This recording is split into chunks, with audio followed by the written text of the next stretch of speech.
it. That's what I'm talking about. Wait! Okay, now, from the beginning. Hit it, boys.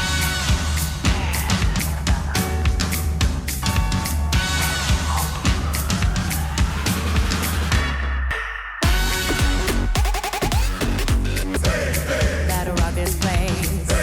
That'll rock this place. Rock this place. Rock this place. Rock this place.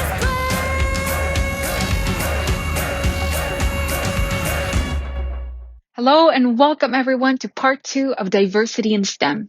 We are back with Afshan Hussain, Lisa Pratt, Sonali Bhavsar, and Michelle Scarbrough to continue this important discussion, but also to find out what they love most about STEM. Lisa, what is your take on diversity, on the importance of diversity? And if you have a concrete example where there was a successful outcome because of diversity? Yeah, I just wanted to touch on Michelle's point, which I thought was great. I love that analogy about the dance hall. And I think that one of the things we have to be thoughtful about is not falling into the diversity trap and forgetting about equity and inclusion. And so at the end of the day, when we think about our workplaces, everyone has to be able to do the job. And so back to the kind of pipeline, the learnings, the ensuring that we have inclusion in colleges and universities in the first job, slate of candidates, that sort of thing, critically important. Because throwing, some person of color at the top of the organization at the 11th hour isn't going to allow us to reach our goals. We really do have to start extremely young, probably in elementary school, making sure everyone can read, write, and do basic math skills. So that's just wanted to point out that, because otherwise, if you don't know the steps, to Michelle's point, then even if you're asked to dance, there's just no way that you're going to be able to compete. In terms of my example, it was just a wonderful opportunity. I helped to launch Gardasil, which is the human papillomavirus vaccine. And that was an amazing experience because we had incredible DEI without it being a thing, like as much of a thing back in, I guess it was about 2004. But our team was extremely diverse and international, and we were going after an international campaign that was consistent with our US campaign. We had a variety of young girls in our first promotional spot coming from all socioeconomic groups. That was a real challenge for the board members. They were struggling to understand why you've got someone who kind of looks poor or doesn't look like the all-American girl in there. But we knew that if we were trying to get 13-year-olds or across the country vaccinated, that the ad had to look like the country, not like your backyard or your street. So it was a wonderful thing, and kudos to our board for approving that one less campaign. So yeah, that was my example, and it was just a real privilege to be on that project. Congratulations. What does it mean for you to have a commitment to diversity, Lisa? Yeah, it's really interesting. And I'm going to go back to Michelle because I was an adult when we were really talking about affirmative action. So I kind of missed the affirmative action wars. I was a little bit ahead of that. But at the end of the day, when I look at your country in Northern Europe and how they're thinking about boards, and they kind of said, we're going to have 50% women on boards, full stop. Then you get 50% of women on boards, and guess what? They perform, they do well, they're bringing all this great talent. Sometimes it is about the numbers, right? And I love what California is doing by ensuring that too. So I think it is not a one thing. It is there are many different components that come into this that can shape the future that we want. There is never one solution to these big problems. It has to be a combination of different methods. Sonali, what is your take on this? What does it mean for you to have a commitment to diversity? I'll just kind of piggyback on what Lisa just said. 50% on boards. It's a huge initiative, but it's a small step going in the right direction of getting that commitment. And boards have had a very different history in the past, where it was more of who it's a kind of a semi-retirement stage where you get onto boards, and you're seeing more and more younger generation of women having great experiences, from being entrepreneurs to being in startups to broader experiences, just doing independent consulting and kind of crisscrossing and saying, if you are in a specific industry, you don't need board members from that industry, right? The thinking of how you question is a little bit different. And I believe that that's a change that we are going to see. And there was just an article on HBR about a week ago, which said that the fraud reported incidents for women-centric boards has gone down because you have women on the boards. So it kind of tells you, to my point earlier, which I was making about groupthink and making sure you really have diversity in mind, in mindset. It's an important factor on how you bring in a socioeconomic point of view, and how are you really achieving those goals of paying it forward. And just to that, big question, one of the things about, the commitment to sustainability that we are seeing a lot of large companies commit to with trillions of dollars is a great initiative, but it also has a big factor of saying how you're going to help undersourced, underprivileged communities going forward. So it's a how, but it also has to be a top-down and bottom-up approach at the same time, with having your team or women's groups or diversity groups, however you want to kind of phrase it within an organization, to be really mobile to saying how that's going to be interpreted for inclusivity, on having a mindset where people can start not looking at color and saying this is what that person's perception is supposed to be catered to, because you are of that particular box that I can put you into. But that perception has to be broken, where you appreciate an individual for their dignity and for who they are and what they bring to the table beyond gender, color, sexual orientation, ethnicity, religious obligations.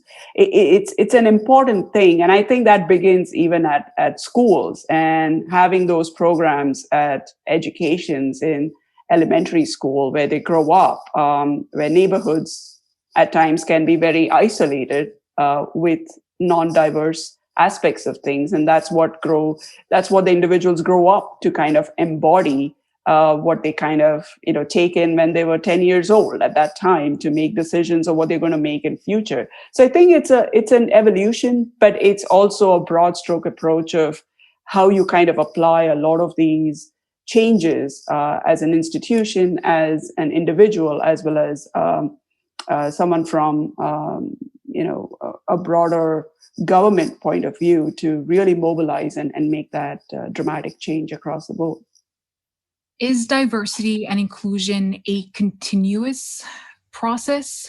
Sure, I do believe it's continuous, because diversity is always changing, right? I mean, 50 years ago, we might have looked at this in the United States as a black and white term. Now, with an amazingly diverse group in a robust immigrant community, now we have second-gen Asian Pacific Islanders, we've got now LGBTQ, right? There will be a strong desire for people to express themselves fully and to be their authentic selves. And as long as people want to and strive to be their authentic selves, which makes us such a much stronger world, we will need to adjust to these diverse needs, and we will need to incorporate them into everything that we do.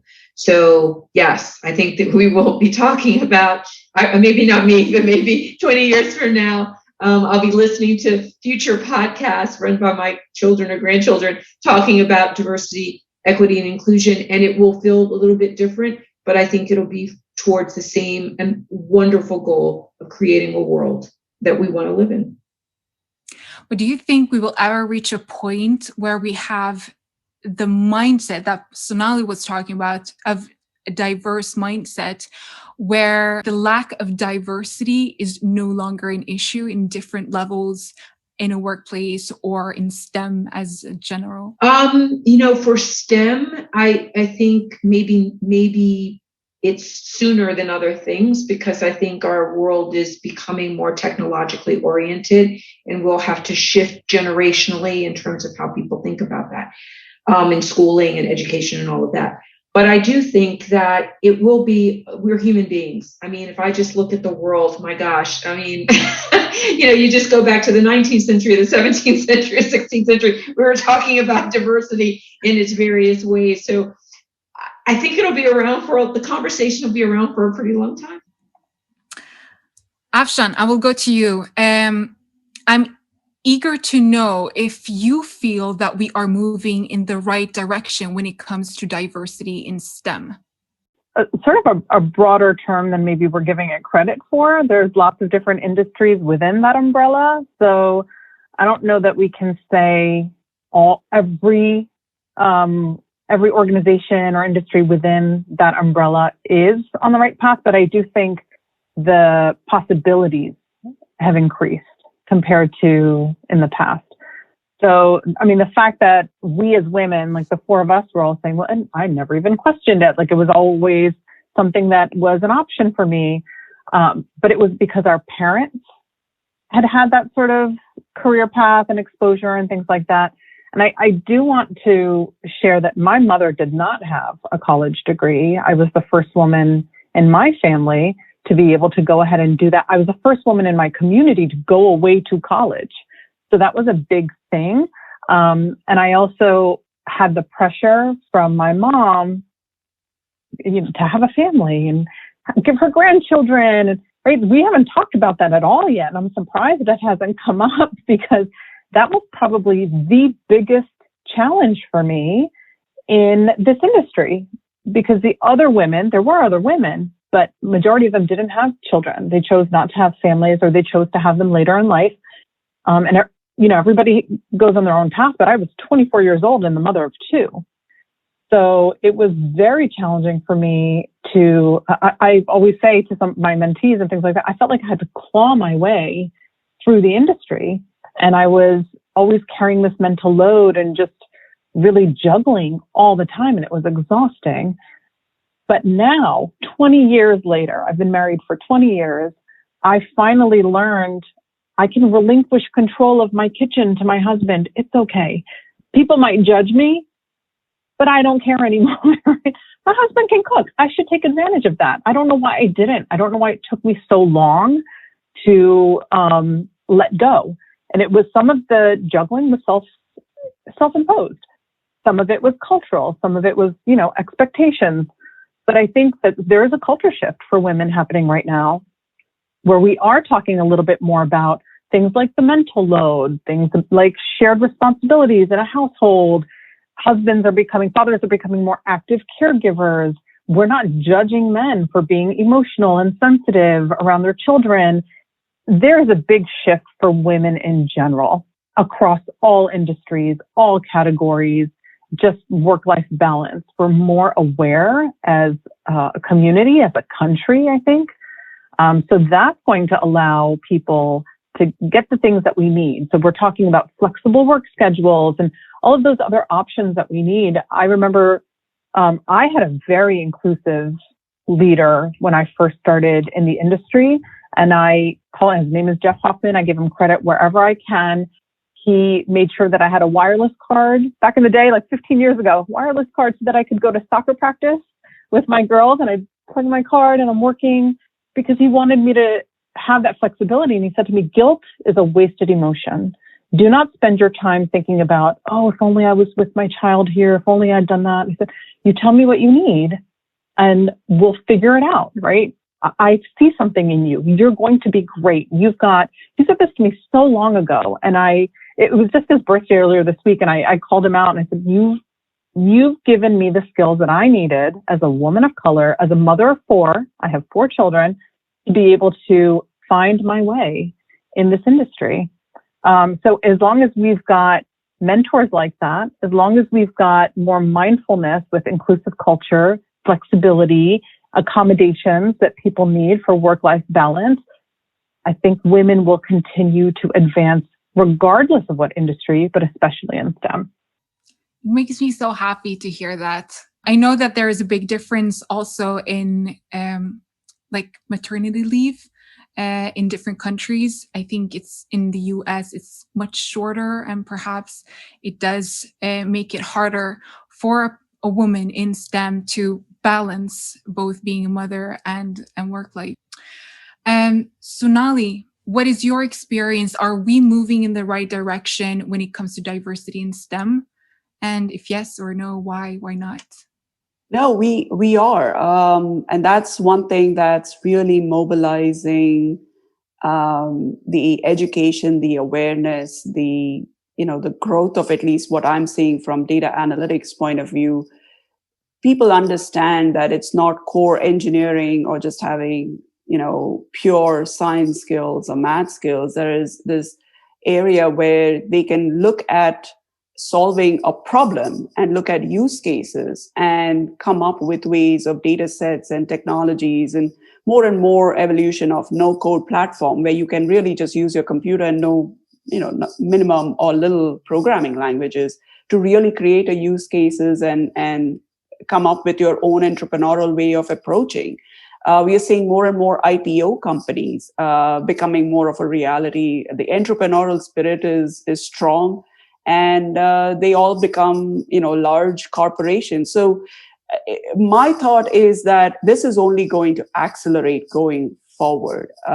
If anything, we have seen, a lot of STEM programs becoming more and more elementary and middle school focused, where students and kids are aware that you're not limited to a certain bracket of professions that they can go into. You can really pivot and make things what they want to make it. And then this is something I learned when I was with one of the largest technology firms at IBM. And we used to, at times just do design thinking with sticky notes, and there was no technology. You would just go through the process of saying, what are you trying to solve, and bring in the end user who will be using that process, and how do you apply that design thinking of whoever is a recipient for that process, who's going to consume that process. And you kind of start defining those user stories. And it's a very, very powerful tool. And you need people who can facilitate. It's not someone who has to be a data scientist or a data analytics person. You need someone who can really bring and probe those ideas out. The fact of creativity that Afshan mentioned before, I think it's very, very important. Or the parts that Lisa was mentioning about literature and the writing skills. It's so important to take a complex idea and translate into a simple approach of how people would understand what you do, rather than the complexity of just talking in the language that your peers could understand, versus someone who is completely new to the subject can say, oh, I get that, and this is what AI is doing, or machine learning algorithm would make a difference. So I just think that we are the right time at the right cusp where STEM is just going to accelerate going forward. It's going to create new industries. And that's, a game changer down the road when probably, I retire and I can say, oh, wow, that's a great idea that evolved into a fabulous new company. So I think good luck to all the young entrepreneurs to not hold themselves back and just continue to, pedal forward. How can we speed this up though? So Lisa, what are your recommendations on how to promote and support diversity in the workplace in STEM at any level? Perhaps especially leaders, what do you say? Yeah, I would just really simply say people do what they're incentivized to do in whatever way. Is it objectives? Is it bonus? Is it whatever within a company? That's you can use the management by objectives mechanism to really drive change. Michelle, I would love to hear what your recommendations are on how to promote and support diversity in the workplace in STEM at any level. I want to really echo, Afshan, what you were saying about that flexibility.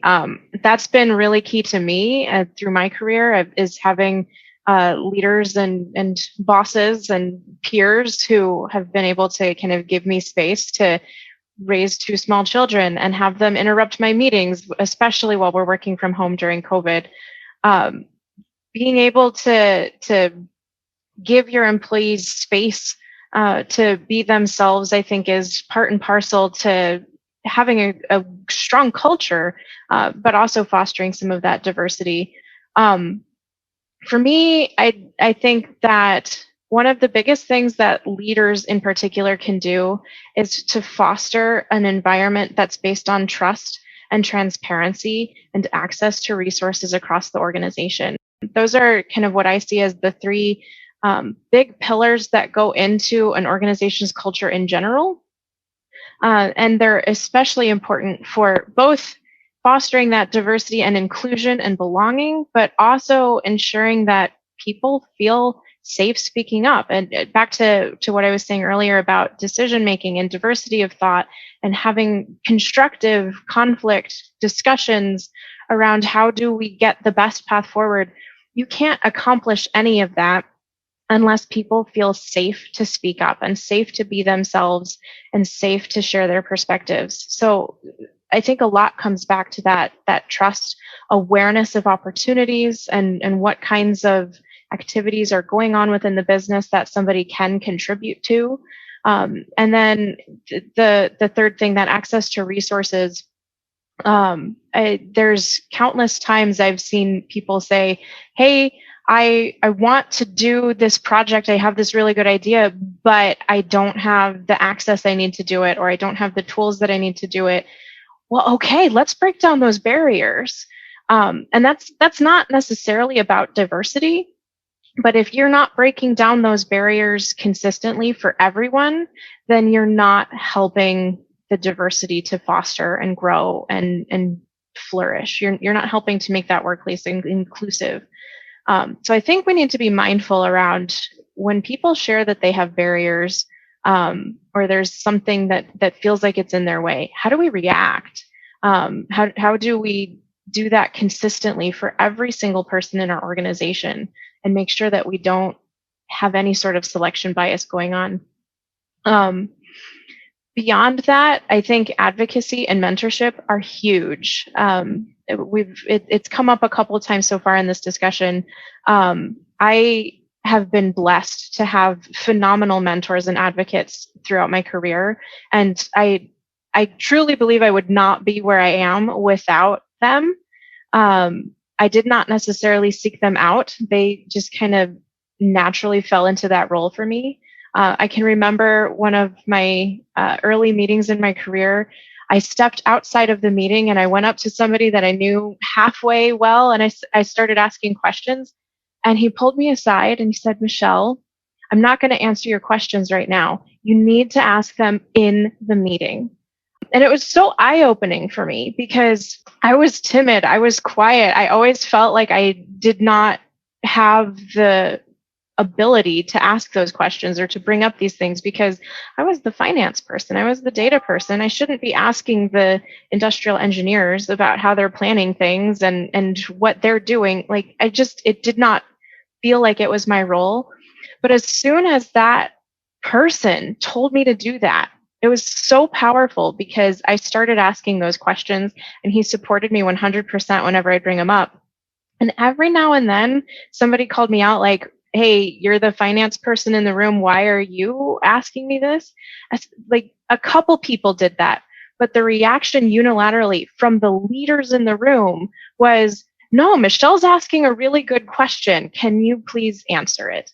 And that was so empowering. And I think those kinds of things, the nudging people to speak up and to have a voice, the supporting them when they do say something that might feel a little bit more out of turn, those are the kinds of things that we can do every day to really support the diversity and the inclusion to become a real thing and to grow that trust and that transparency. I was the exact same way, by the way. I was really shy in class. And so in each break, I would go down with my questions to the teacher and say, hey, I have a couple questions. Like, why don't you ask them in front of the class? I'm like, I'm really shy. It is beneficial for everyone to hear the answers to those questions. And it wasn't until years later when a manager told me to speak up more because they are good questions. And I did start, because everyone is probably wondering almost the same thing. So it is good to be encouraged to ask and to be heard. In broader terms, as a pillar in your community, or perhaps as a mother, what can you do on a more regular basis to make the world more accepting and inclusive? Afshan, what do you say? You know, that's a funny question to me, because I feel like my kids are educating me so often. So I mentioned I have 4. My older 2 are teenage girls.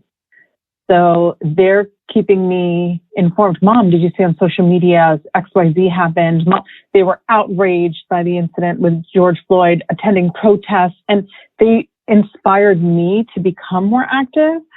So when I engage, I tend to run things by them. They are my partners in my nonprofit, my health literacy nonprofit, where we're working with underrepresented minority communities so that they have relationship-focused healthcare. They are very much engaged. I'm so proud of this next generation and how they are prioritizing inclusive culture. But I think as a parent, yes, I have so much pride, but I also make it a point now to have open conversations with them in a way that my parents didn't feel comfortable having with me. We never talked about race in our house. We didn't even talk about religion other than you are Muslim. So now we talk about, as a family around the dinner table, like it's a normal topic of conversation. What is the right way to respond in a certain situation? What outraged you about what you saw? Tell me what could have happened differently. What should have happened? How do you think so-and-so should have responded? Tell me the incidents that are happening in school.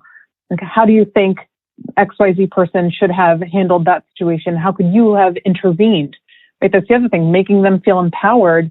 You see something, you say something, you do something, being allies, right? Yes, we are part of a minority group, but we're still a privileged minority, and there are still other minority groups that are going to be oppressed by majority groups. So what are you going to do? Will you be a bystander, or are you going to say something, do something? So I think it's that transparency with them about, I'm very open about my experiences as a woman of color. Like I said, clawing my way through the industry. And we're in a position that we can set our children up for success in the way that our parents did for us, right? We grew up thinking STEM is okay. My kids are growing up the same way. They are paying it forward in the same way, telling their friends, hey, you have a question about this? Let me ask my mom if she'll talk to you about that. That way of networking. So I've got a bunch of high school students sending me resumes, asking me, Mrs. Hussain, is there an internship opportunity you've heard about? So those kinds of things, the transparency and that vulnerability. So while we're leaders in our organization, we're leaders in our community and our family as well. That's been an adjustment for me, that the way that I talk to my team with that emotional IQ and that empathy, I wasn't raised that way. It was a very strict household, but now I've learned that I need to be, that is my authentic self. That's who I want to be. And I need to be that in my community and as a mom as well. And the inclusive culture that I want in my workplace, I want that everywhere. I want it in my home. I don't want my kids to be afraid to bring things up to me. So I think if we're instilling those same values, because inclusive culture values are really just normal leadership attributes. They're normal. They're not exclusive. They're not mutually exclusive. They should be one and the same. So if we carry those forward into our community and family, then I think it'll just organically help elevate this next generation to do the work that we've started. I really like that. It's really good that the next generation is learning and having these qualities at an early age. Sonali, what is your take on this? What do you think we should do as a community to encourage more acceptance and being inclusive? I'm not a mother, but I would say that as a community, this is something I've been committed to for last couple of years now. Through my institution that I was working with, we had programs for giving back to New York City undersourced, underprivileged communities. And I really took it on myself. Wednesday from 6:30 to 9:30 was committed to every week, 13 weeks, and kind of mentoring a lot of the mentees who had no guidance at home or had limited guidance or didn't speak English. I could never say that, I've been in your shoe, because that would be a completely wrong statement.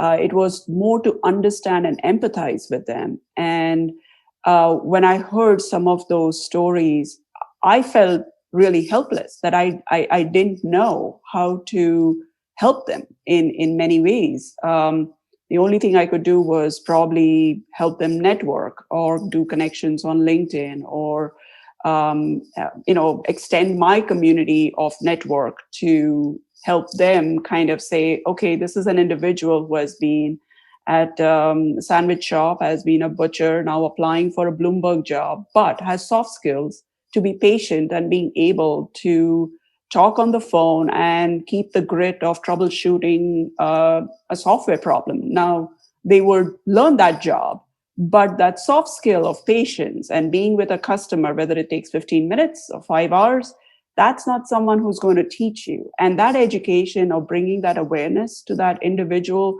and extracting that skill set in their resumes, in their mock interviews, and helping them kind of groom, really made me think that they're coming to me for that help and I can really help them. I wasn't sure if I could help them, because I just didn't know how to answer the question.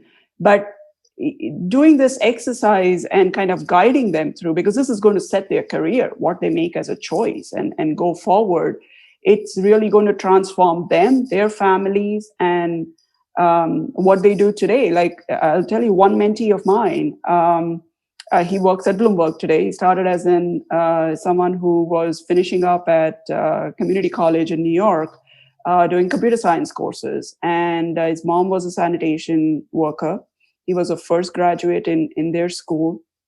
And he was just passionate to going and working for a finance firm. He just didn't know what technology and finance meant.